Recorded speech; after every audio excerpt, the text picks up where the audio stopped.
수많은 사람들이 예수님을 따랐는데 예수 그리스도께서 산에 오르심으로 인해서 그 수많은 사람들을 딱 분류를 하세요. 그래서 그 많은 군중들이 아니고 우리 주님께서 원하시는 사람들을 따로 부르십니다. 그 사람들이 누굽니까? 제자들이에요. 그 제자들을 삼으시고 그들을 세우시는 그 일을 하셨어요. 그러면 왜 수많은 군중들을 다 그냥 불러서 예배당 크게 짓고 이름 내고 세계적으로 이름을 내고 그렇게 하면 될 건데 왜 예수님께서는 그렇게 수많은 군중들이 몰려오는데 그들을 다 받지 아니하시고 그 중에서 12만 딱 부르시는 거예요. 왜 그렇게 하셨을까? 그것을 14절과 15절에서 말씀하고 있습니다. 그 첫째가 뭔가 하면은 우리 예수 그리스도와 동거하기 위해서, 함께 하기 위해서. 그 예수 그리스도와 함께 하기 위해서 수많은 군중들을 다 거절하시고 12명만을 부르십니다. 그래서 양육을 받고 훈련을 시키기 위해서 오늘날로 보면은 많은 사람들이 있지만 그 중에서 여러분들이 이렇게 부르셔서 사랑하는 이영 목사님을 통해서 양육을 받고 여러분들이 훈련을 받도록 하기 위해서 부르셨다는 거예요. 그리고 두 번째 목적이 뭔가 하면은 세상으로 보내기 위해서입니다. 그것을 14절 15절에서 말씀하고 있어요. 파송하기 위해서. 왜 보내죠? 14절과 15절을 보면은 첫 번째 파송하는 목적이 전도입니다. 전도하기 위해서. 그러니까 수많은 이 거제에 얼마나 많은 사람들이 있습니까? 그 중에서 여러분들을 부르신 거예요. 이 빛으로 교회. 왜 불렀습니까? 첫째는 함께 하기 위해서. 주님과 함께하고 또 교회에서 목사님으로부터 양육을 받아서 훈련을 받기 위해서. 그리고 두 번째 목적은 세상으로 또 보내기 위해서. 여러분들을 양육을 해서 세상으로 보내는 겁니다. 왜 보냅니까? 첫째가 전도하기 위해서예요. 오늘 본문에서 말씀하고 있죠. 매주 여러분들이 전도하잖아요. 요즘에 제가 서울에서도 보면은 전도하는 교회를 볼 수가 없어요. 이 코로나 바이러스로 인해서 전도가 땅문이 막힌 겁니다. 그런데 이러한 때에도 목사님 솔선수범해서 밖에 나가서 빵을 굽고 해가지고 전도를 하지 않습니까?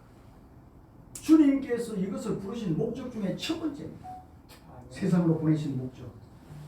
그리고 두 번째 목적이 뭔가 하면은 병 고치는 권능과 귀신을 내쫓는 권능이에요. 우리 성경에 보면은 귀신을 내쫓는 권능만 기록이 되어 있는데 킹 제임스 버전이라고 하는 게 있습니다. 그 성경 거기에 보면은 병 고치는 권능이 들어 있습니다. 그러니까 내 보내는 이유 중에 하나가 병 고치는 권능을 가지게 하고 또 귀신을 내쫓는 권능을 가지도록 하기 위해서 파송하는 거예요. 여러분들이 이웃을 위해서 기도할 때, 목사님이 여러분들을 위해서 기도할 때, 우리 하나님께서 여러분들에게 목사님에게 권능을 주셔서 맡도록 해주시겠다는 거예요. 그 권능을 주시겠다는 겁니다. 그뿐만 아니라 귀신을 내쫓는 권능도 주신다는 거예요. 귀신. 여러분 귀신이 있습니다. 악한 영들이 있습니다. 귀신에 사로잡힌 사람들은 다 미친 사람처럼 되는 게 아니에요. 귀신에 사로잡힌 사람들 중에서는 우리가 보기에 멀쩡한 사람이 더 많습니다. 멀쩡한 사람들이 많아요. 뭐 국회의원도 하는 사람 많고요. 대통령 하기도 하고요. 돈도 많이 벌고요. 멀쩡한 사람들 많습니다. 우리가 귀신에 사로잡힌 사람을 어떻게 분별할 수가 있죠? 어떻게 하는 겁니까? 더러운 귀신의 노예가 된 사람은 우상을 숭배합니다. 귀신 든 사람은 우상을 숭배해요. 귀신 든 사람은 제사를 지내지 않으면 큰 불행을 당할 줄 알고 쩔쩔맵니다. 그 귀신에 들렸기 때문에 그래요. 여러분들은 제사 지내지 않아도 얼마나 즐겁고 할렐루야 찬양을 부릅니까? 왜 그렇습니까? 예수 그리스도를 믿기 때문에 우리에게는 예수님이 계시기 때문에 이 귀신이 놀라서 도망을 쳐버렸어요. 그러니까 여러분들은 제사 안 지내도 얼마나 복을 받고 좋은지 몰라요. 제사를 지내지 않으면 벌을 뜹니다. 왜 그렇죠? 귀신의 조정이 있기 때문에 그렇습니다. 그리고 어려운 일이 있으면 구설을 해요. 구설. 우리는 주님을 부르고 기도하고 하나님 앞에 나와서 예배를 드리잖아요. 이 차이가 있는 겁니다. 그리고 장래가 불안하니까 어떻게 합니까? 점을 치는 겁니다. 귀신의 메인 사람들은 점을 쳐요. 누가 그렇게 하는 겁니까? 귀신이 뒤에서 정신을 조종하는 겁니다. 그거 다 멀쩡하게 보여도 귀신 들린 사람이에요. 그게 너무 귀신이 많이 들려버리면 미치는 거죠. 그 점쟁이가 되고 그래 되는 겁니다. 결국 어떻게 되는 겁니까? 지옥으로 가는 겁니다. 주님께서는 우리들에게 귀신을 내쫓는 권능을 주었어요. 이 현재 행위예요. 현재로 주는 겁니다. 우리가 전도하러 나가면 주는 거예요. 우리가 나가서 그런 사람들에게 예수 복음 전해서 전도를 하고 그들을 위해서 기도를 해줄 때 귀신이 내쫓기는 겁니다. 그러니까 귀신이 죽으라고 전도할 때 가까이 안 오고 도망을 하고 욕을 하는 겁니다. 귀신이 자기를 쫓겨날까 싶어서 그 사람을 조정해가지고 전도하는 사람을 미워하는 거예요. 그리고 전도하면 막 도망을 가는 겁니다. 귀신 자기가 나가면 갈 데가 없거든요. 그 사람 안에 들어가서 잘 대접을 받고 있는데 우리가 전도하면 예수 이름으로 전도하면 귀신이 쫓겨나니까 그래서 욕을 하고 반대를 하고 도망을 하는 거예요. 빛으로 교회 성도 여러분들에게는 이러한 사명이 주어져 있고 이러한 영광스러운 축복이 특권이 여러분들에게 주어져 있다는 걸 알아야 돼요. 그러니까 목사님을 중심으로 해서 전도 이렇게 하는 것이 얼마나 주님을 기쁘시게 하는 것입니까? 주님께서 이것 때문에 부르셨다고 말이에요. 전도 열심히 해야 되겠죠? 그렇죠. 이게 하나님께서 원하시는 거예요. 그런데 보세요. 이처럼 영광스러운 권능을 받은 우리들에게 곧 이어서 주시는 말씀이 오늘 공독한 내용이에요. 예수님께서 제자들을 불러서 세우셨어요. 밤이 새도록 기도하셨어요. 그리고 새벽에 산에서 내려오셔가지고 어느 한 집에 들어가셨습니다. 예수님이 아무개 집에 들어갔다 하는 소문이 확 번지자 수많은 군중들이 또 찾아왔습니다.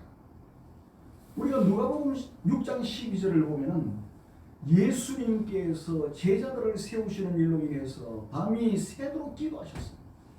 끼니도 제대로 챙겨 잡수시지를 못했습니다. 그리고 산에 내려왔습니다. 그런데 이 군중들로 인해서 간단한 요기조차 할 수 없었다고 했어요. 군중들이 막 몰려오니까 빵 하나 먹을 시간이 없더라는 겁니다.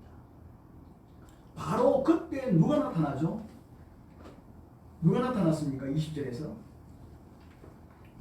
21절을 보면은 친족들이 나타나요. 친족들. 이 친족들이라고 하는 이 말은 그에게 예수님께 속한 자들이라는 말입니다. 그에게 속한 자들이 누구겠습니까? 31절 이하를 보면은 예수님의 동생들, 예수님의 어머니들임을 알 수가 있어요. 예수님의 동생들, 그리고 예수님의 어머니가 찾아왔어요. 밤이 새도록 예수님 기도하시고 제자를 세우시고 끼니도 제대로 챙겨드리지 못한 채 집으로 오셨는데 친족들이 왔으니 얼마나 좋겠습니까? 반감되겠습니까? 그런데 친족들이 온 목적이 뭡니까? 목적이 뭐죠? 예수님을 위로하기 위해서 왔습니까? 식사를 준비해가지고 왔습니까? 성경에서 뭐라고 말씀하고 있죠? 아니었어요. 예수님을 붙들러 왔다고 말하고 있어요. 예수님을 붙들러 왔어요. 누가? 친족. 이 붙들러 왔다 이 말은 체포하러 왔다는 말과 같습니다. 체포하러 왔어요. 이 말은 6장 17절을 보면은요, 헤롯이 세례 요한을 체포해서 감옥에 가두지 않습니까? 그런데 이 똑같은 용어를 쓰고 있어요. 체포하기 위해서 온 거예요. 누가? 엄마와 동생들이. 가족들도 예수님에 대해서 이처럼 이해를 못했어요. 무지했어요. 살벌했습니다. 그러면 왜 예수 그리스도의 가족이 예수님을 체포하러 왔을까요? 그 당시 유대 사회에서 최고의 권력을 가진 사람들이 누구 하면은 사내들인 공회원들이었어요. 예루살렘 성전에서 살고 있는 사람들이었어요. 요즘 우리의 상황으로 말한다고 하면 총회장, 뭐 노회장, 그러한 사람들이 예수 그리스도를 미쳤다는 겁니다.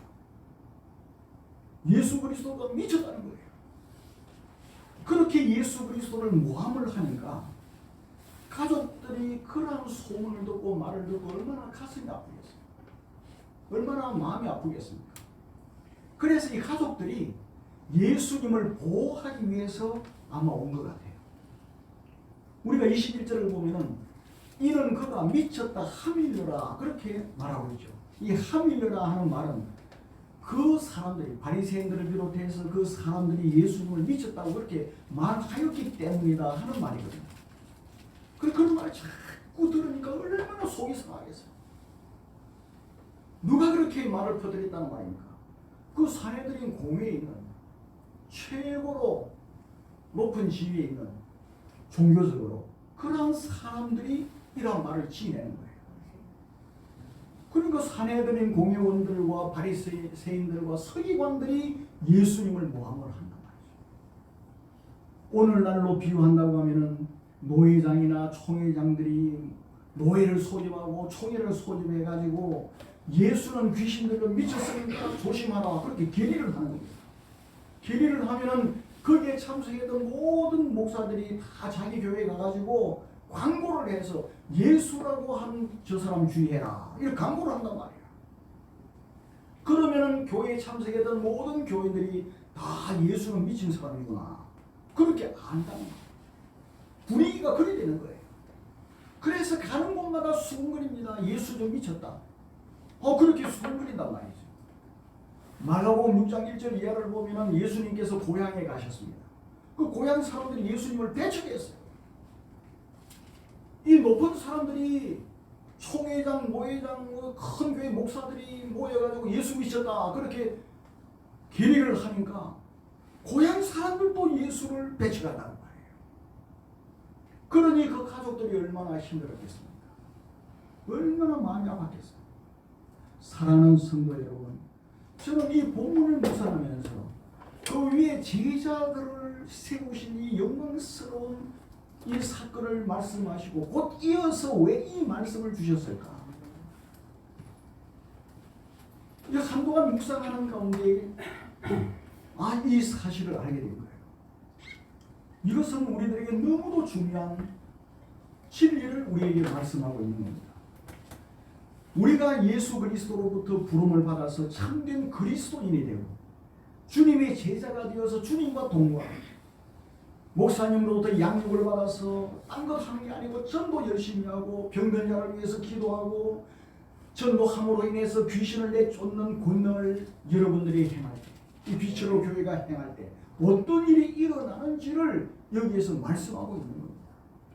열심히 전도하고 귀신 들린 자를 위해서 기도하고 그들이 귀신을 쫓아내고 병든 자를 위해서 기도하고 병든 사람이 낫고 이러한 역사가 일어날 때 어떠한 일들이 일어날 가능성이 있는지를 가르쳐주는 거예요. 빛으로 교회 성도 여러분이 진짜 성도가 되면 여러분의 가족과 여러분의 친지와 여러분의 친구들이 여러분을 칭찬하고 격려하고 좋은 소문을 낸다는 말씀입니까? 정반대일 수도 있다는 거예요. 여러분들이 열심히 전도하고 교회 와서 충성하고 기도하고 불신자들에게 전도를 해서 귀신을 쫓아내고 이런 일들이 일어나면은 저 사람 교회에 미쳤다. 정신이 돌았다. 이렇게 어려운 시대에 뭐 일을 해도 먹고 살동 말동하는데 교회 가서 좀 무슨 짓이냐? 이렇게 욕을 할 수 있다는 겁니다. 여러분 이것을 꼭 기억을 해야 돼요. 여러분을 칭찬하고 여러분을 좋아한다는 말이 아니에요. 마땅히 열심히 신앙생활하고 주님 뜻에 순종하고 나아가면은 칭찬하고 격려하고 도와줘야 될 것인데 그렇지 않더라는 겁니다. 그것을 이 본문은 경고하는 거예요. 제가 군목으로 제대를 하고 젊은 나이에 청년을 받았습니다. 그 교회가 싸워가지고 두 조각이 나가지고 다 나가버리고 가보니까 한 150명이 남아있더라고요. 그래가지고 교회로 가보니까 교회가 비가 새가지고 비가 오니까 한 반쯤 잠겨 교회가. 그 정도 돼 있더라고요. 그래 가서 전도를 엄청 했습니다. 밤이고 낮이고 전도했어요. 1년에 2번이나 총동원 전도주의를 했습니다. 그래가지고 3,500명 그래 막 초청을 했습니다. 전도하러 나가서 걔한테 물리기도 하고 막 그랬습니다. 그렇게 교회가 부흥이 되니까 얼마나 이 어려움을 많이 당했는지 몰라요. 너무너무 힘들었습니다. 너무너무 힘들었어요. 다른 교단이 그런 게 아니고 우리 교단이 그랬어요. 교회가 부흥되면요, 마귀가 제일 싫어하고, 그 다음에 싫어하는 게 누구 하면은 그 교회 장로들이 싫어한대요. 그 다음에 싫어하는 사람들이 그 교단 목사들이 싫어한다 그래요. 이게 불변의 지구. 오늘 이 본문도 이걸 이야기하고 있지 않습니까? 수용을 못하니까 주차장도 없고, 그래가지고 교회를 이전을 내가 하려니까 이게 교단에 뭐 재산이 뭐 유지재단에 들어갔다든가 그래가지고 이 유지재단에서 그걸 갖다 부결을 시켜버리는 거예요. 막 모함도 하고 내가 그걸 당했습니다. 그걸 당했어요. 그래서 저는 노회고 어디 안 갑니다. 그리고 지금 이제 선교를 하니까 너무 마음이 편하고 좋아요. 이거 여러분들 알아야 돼요. 진짜 성도가 되고, 제가 목사님이 땅을 꽂고 전도를 하고 나가는 걸 보니까 너무 좋으면서도 한편은 걱정이 되는 거예요. 그런데 지난주에 인터넷으로 제가 설교를 앞부분을 했어요. 그 목사님이 내가 이리로 이제 우리 어머니가 97입니다. 그 어머니에게 인사로 이제 지금 코로나 때문에 제가 선교지에 못 가고 있습니다. 그래서 간다 그랬더니 참 목사님 너무 고마워요. 선교사로 간다 하니까 전화도 안 받는 사람이 있어요. 그런데 목사님은 참 개척을 해가지고 이렇게 교회당을 사고 어려운 이 여건 속에서도 선교를 합니다. 이런 교회가 어디에 흔치 않아요. 반드시 여러분 복 받습니다. 아멘. 주님 선교하는 걸 최고 좋아하거든요. 아멘. 그래서 이 선교사를 불러서 이처럼 하는 걸 보니까 참 감격스러워. 하나님께서 축복을 주실 거예요. 그러니 그 다음 순서가 이 본문인 겁니다. 그래서 이걸 가지고 준비를 하는 거예요. 우리가 열심히 전도를 하면 진짜 성도요 제자들은 기뻐합니다. 그러나 대부분 안 그럴 수도 있다는 거예요.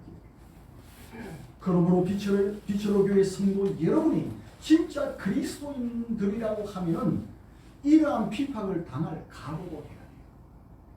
그러면 하나님께서 엄청난 능력을 더 주시는 겁니다. 아멘. 필요한 물질도 주시고 건강도 주시고 주시는 거예요. 그 친족들과 함께 그 뒤에 누가 또 나타납니까? 22절을 보십시오. 예루살렘에서 내려온 서기관들이다. 예루살렘에서 온 서기관. 예루살렘에서 내려왔다는 말은 예루살렘 성전에서 권력을 잡고 있던 대제사장을 주축으로 한 바리새인들과 그리고 서기관들과 사두개인들을 말하는 거예요. 이 서기관들은 율법학자들입니다. 율법교사들. 그들은 웅장한 예루살렘 성전, 그러니까 46년 동안이나 지었어요. 헤롯 왕이. 그 사람은 이방인입니다. 정치적인 목적을 가지고 예배당 건물을 지었어요. 예배당 건물은 정치적인 목적을 가지고 얼마든지 지을 수 있습니다. 중세시대 때에 콘스탄티누스 대제도 그랬거든요. 그 예루살렘 건물에 있으면서 온갖 권력과 화를 누리던 그런 사람들이었습니다. 그들은 성직자의 신분이었지만 그들의 관심은 어디에 있었습니까? 하나님 나라 확장에 있었어요? 아니었어요. 그들의 관심은 돈하고 권력이었습니다. 하나님 나라가 아니었어요. 영성도 없었어요. 그래서 귀신을 쫓아낼 수가 없었습니다. 그들이 귀신과 같은 편이었거든요. 어떻게 할 수가 있죠?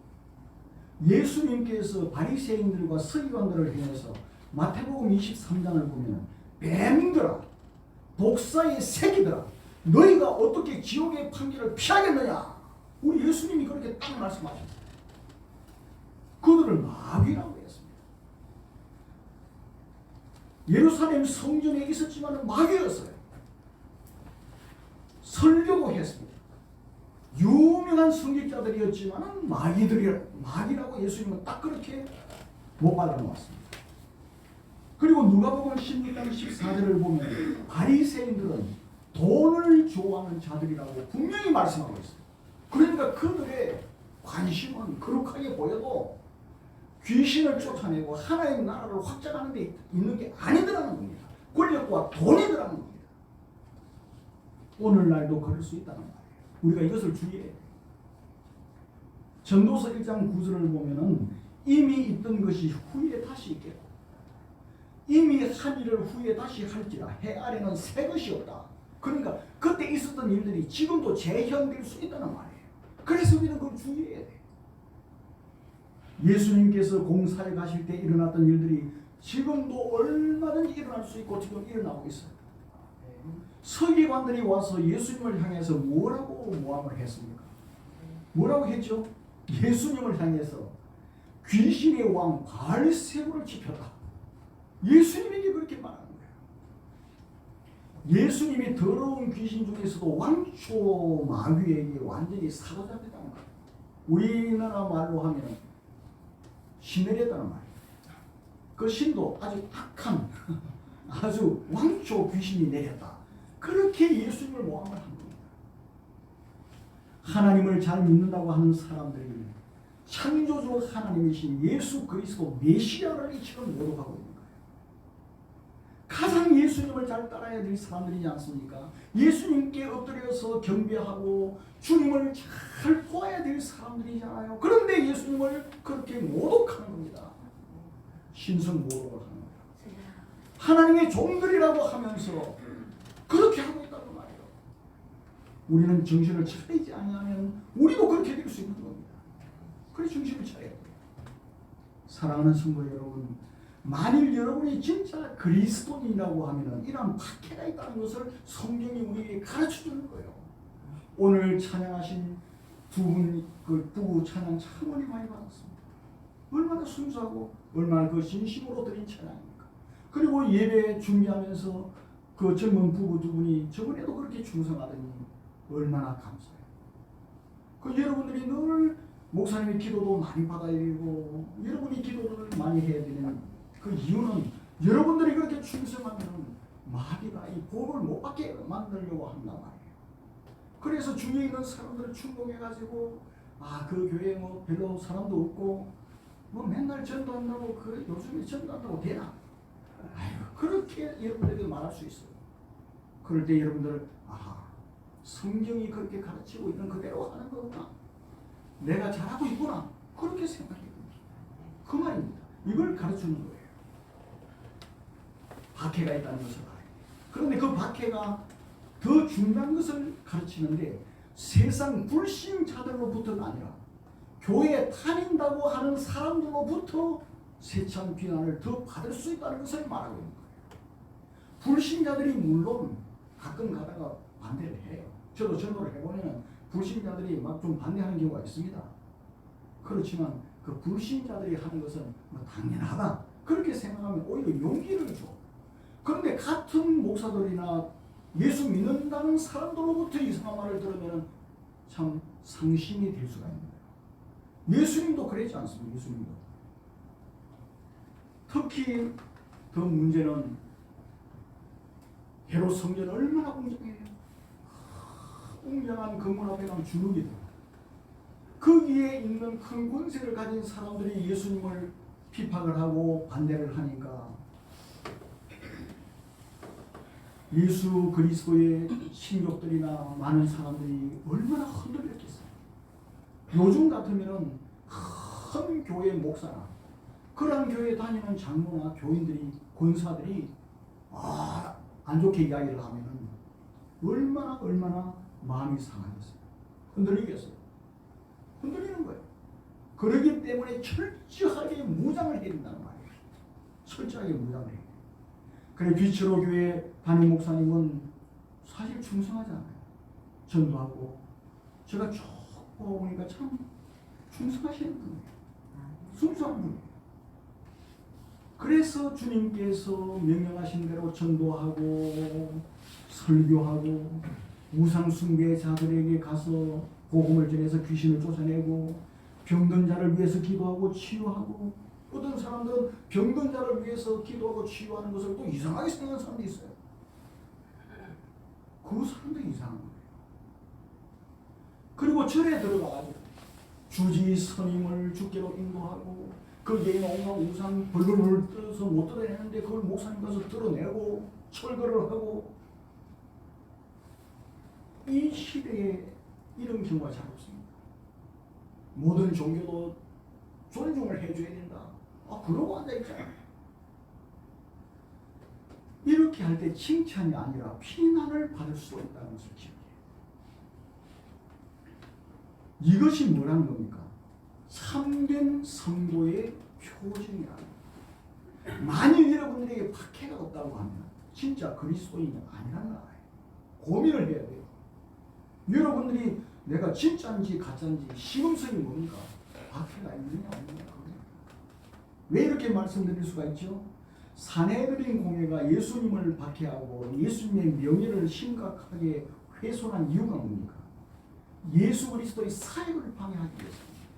예수님의 사역이 뭡니까? 우리를 구원하고 오셨잖아요. 이 구원을 방해하는 겁니다. 오늘 구원은 어떻게 일어납니까? 우리가 전도를 통해서 예수를 믿음으로 구원이 일어나는데 이걸 방해하는 겁니다. 그 전도를 못하게 하는 거예요. 메시아의 구원 사역을 궁극적으로 방해한다는 거예요.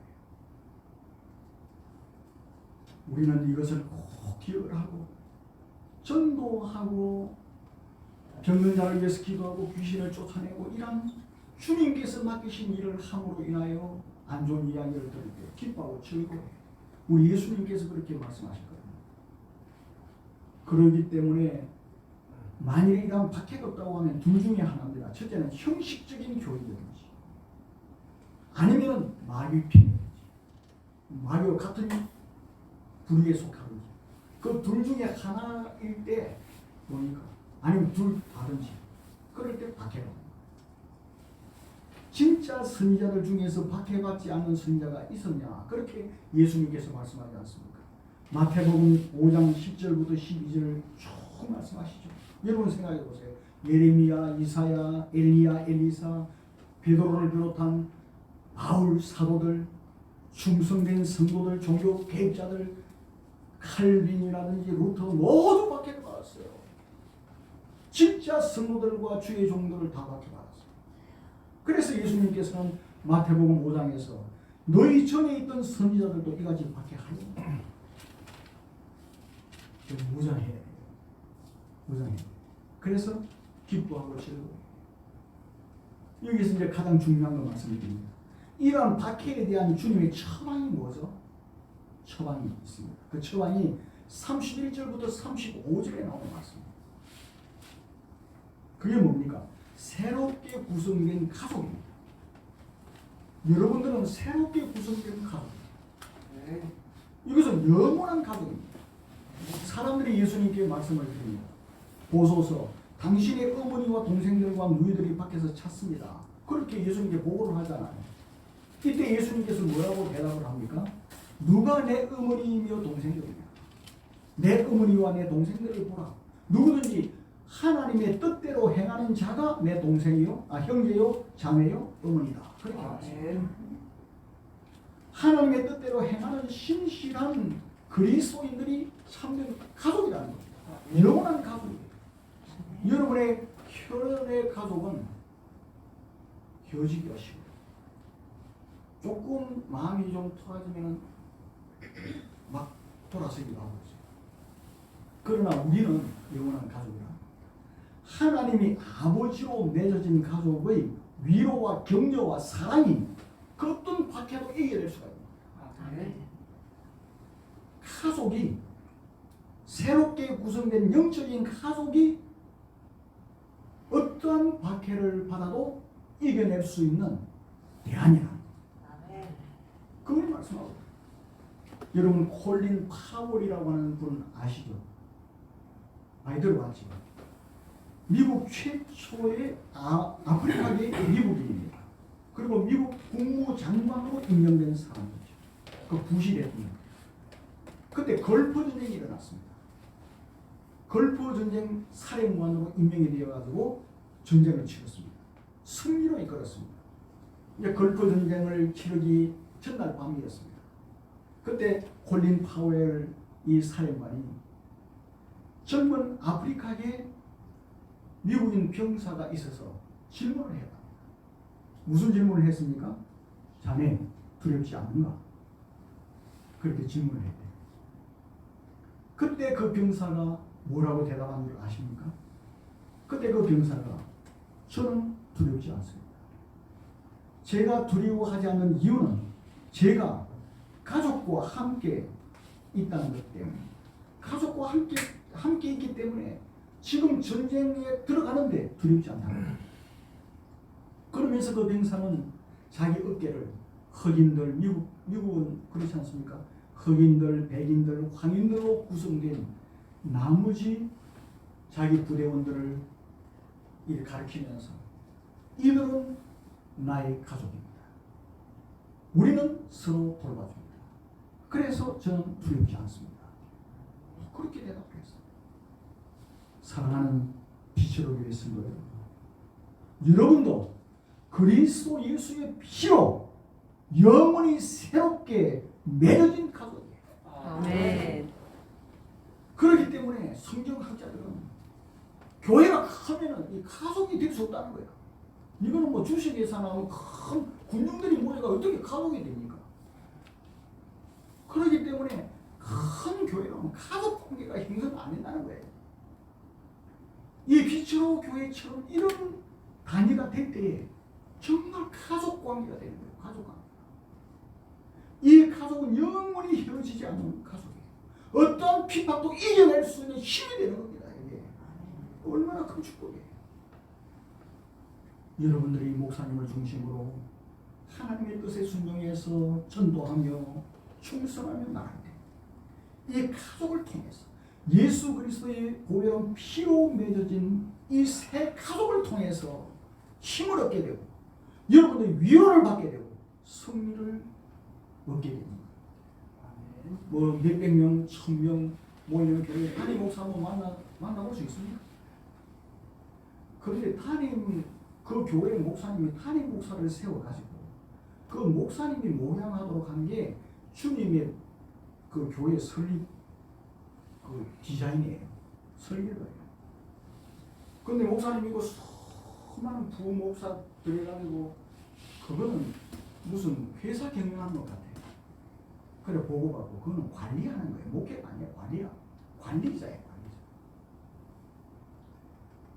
여러분의 아버지가 수많은 자녀를 한 100명 정도 나가가지고 다 만나기 힘드니까 며칠 뽑아가지고 내 대신 내가 가서 애들 한번 돌봐주라. 그러면 그거 되겠습니까? 되겠어요. 아버지가 직접 챙겨주고 엄마가 직접 아프면 가서 만나주고 병원에 데려가고 그래야 뭐가 역사가 일어나는 거지. 그러니까 여러분이 얼마나 감사한 거예요. 목사님이 한 사람 한 사람 오늘 보니까 차를 타고 또 여러분 모시러 가더라고요. 목사님 이게 가족입니다. 가족. 이게 가족이야. 여러분들이 복이 있는 거예요. 이게 복이 있는 거예요. 가장 큰 복을 받고 있는 겁니다. 사랑을 받고 있는 거예요. 그리스도의 피로 가족 관계가 돼요. 목사님으로부터 양육을 받고 성도가 서로 교제를 나누고 누가 아프다. 그럼 금방 알지 않습니까? 그 서로 기도하고 누가 자녀가 결혼한다더라. 그러면은 금방 다 가족이니까 다 또 즐거워하고 이게 가족이에요.